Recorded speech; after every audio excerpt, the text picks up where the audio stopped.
నన్ను land mafia అంటున్నారు. కానీ నిజంగా ల్యాండ్ మాఫియా వాళ్ళ కంపెనీనే అని చెప్పడానికి సజీవ సాక్ష్యం ఇక్కడ చూడండి.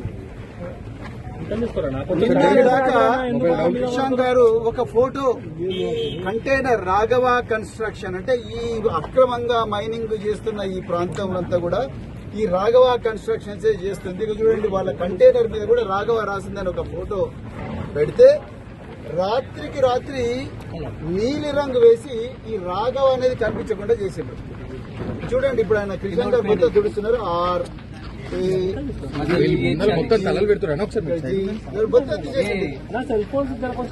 తెలంగాణలో ఫోరెన్సిక్ అధికారులు లేకపోతే స్థానిక శంషాబాద్ పోలీసులు లేకపోతే ఆర్జీఐఏ పోలీసులు దయచేసి మీరు వచ్చి చూడండి.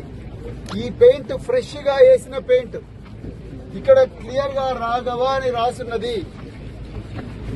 మొత్తం కూడా పెయింట్ పడున్నది.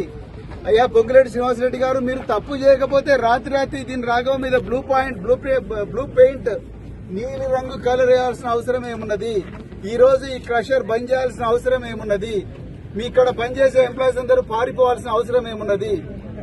ముమ్మాటికి మీరు తప్పు చేసిండ్రు. తెలంగాణ ప్రజలారా, ఈ పొంగులేటి శ్రీనివాసరెడ్డి గారు ఖమ్మంలో ఏ విధంగా అయితే వేలాది మంది పేదల నివాసం ఉంటే చిన్న చిన్న ఇండ్లను కూలగొట్టి వాళ్ళను రోడ్డు మీద పడేసిన పొంగులేటి శ్రీనివాసరెడ్డి గారు ఇక్కడ ఘోరంగా దోపిడీ చేస్తా ఉన్నట్టు దానికి సజీవ సాక్ష్యమే ఈ కంటైనర్. అర్జెంట్ గా ఆయన ఈ కంటైనర్ లో పెట్టి జైలుకు పంపించాల్సిన అవసరం ఉన్నది. శ్రీనివాసరెడ్డి గారు మీకు ఏ మాత్రం కూడా నైతిక విలువలున్నా అర్జెంట్ గా మీరు రాజీనామా చెయ్యండి. లేకపోతే ఈ రాఘవ కన్స్ట్రక్షన్ అది కాదు, ఇది ప్రజలకు దారాదత్తం చేస్తుందని చెప్పండి. జై తెలంగాణ.